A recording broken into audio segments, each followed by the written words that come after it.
Let us see what the effect is on a chemical equilibrium of adding or removing a substance. The center beaker contains an orange precipitate of mercury 2 iodide in equilibrium with iodide ions and tetraiodomercury 2 ions, which are colorless. A solution of sodium iodide is added to the equilibrium mixture in the center beaker.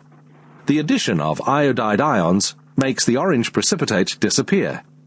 The subsequent addition of hypochlorite ions removes iodide ions, and the orange precipitate reappears. Today we will learn how the addition or removal of reagents affects a chemical equilibrium. Le Chatelier Principle. The definition of Le Chatelier Principle is when a chemical system is disturbed, means change in concentration, pressure, or temperature, the system will shift its equilibrium position in such a way to reduce the effect of the disturbance. What means by disturb? When more reactant is added or when more product is removed, the change of pressure or volume, increase or decrease of temperature, or catalyst is added. This is the disturbance. Okay, the four main factors is the yellow color, and then this is another additional disturbance. By adding inert gas, there are two conditions: at constant pressure or at constant volume. We are going to discuss each of the factors one by one. First, change in concentration. If concentration of disturbance increase or decrease, as I said just now, means the product or reactant concentration is changed, the system reacts to consume some of it. The position of the equilibrium will shift to the left or right in order to achieve a new equilibrium. Okay, meaning that if something is added, we will try to remove it. Or something is removed or decreased, we try to increase it back. Okay, by using this example, nitrogen gas react with hydrogen gas is formed ammonia. Okay, now we try to add more concentration of ammonia. Initially, the equilibrium is constant. Still remember what is Q and K? Q is the reaction quotient, means the system is not at equilibrium. K is the constant Kc Kp expressions, which means it is equilibrium. Okay, now the disturbance is ammonia is added.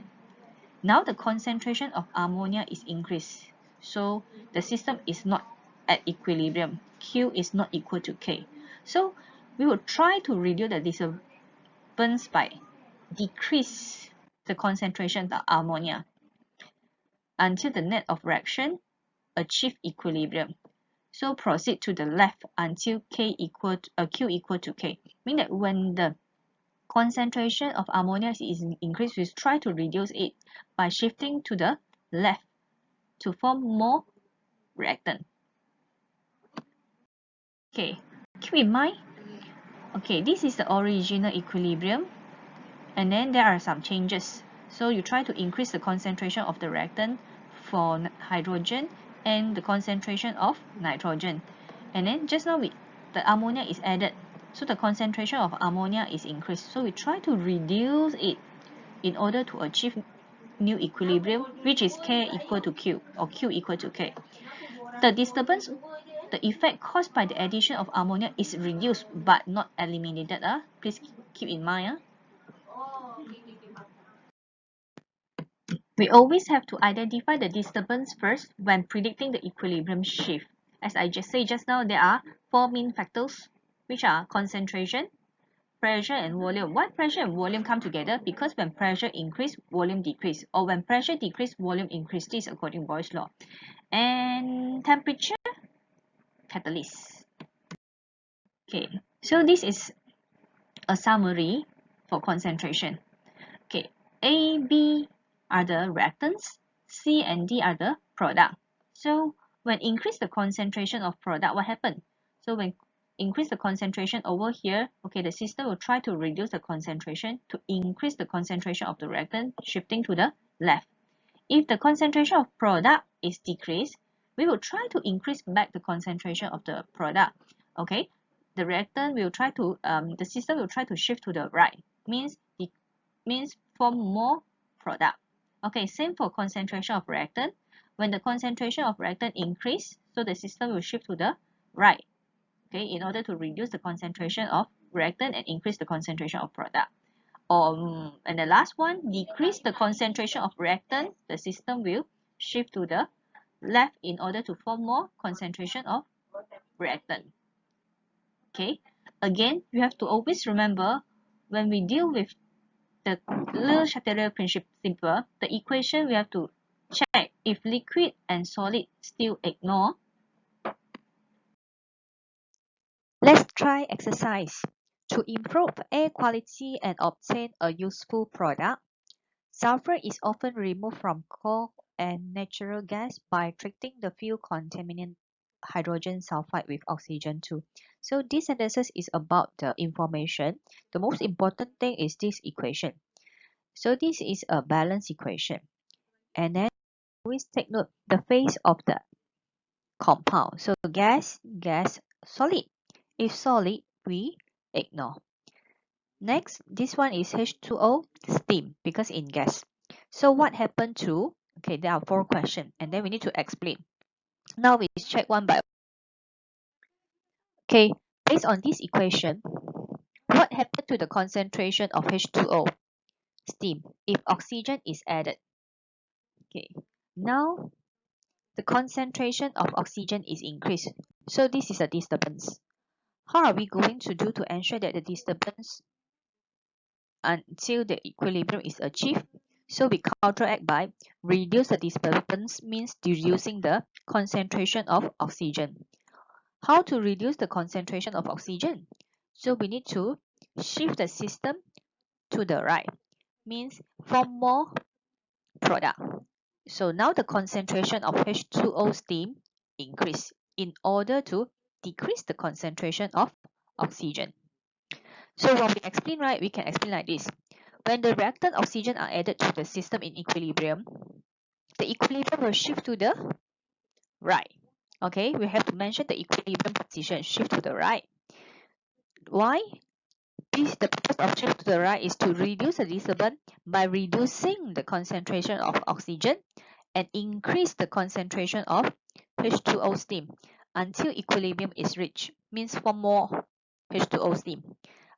And then the equilibrium constant means the Kc or Kp remain unchanged. What happened is just the concentration of oxygen initially increased. Now we try to reduce it, decrease it in order to re-establish the equilibrium.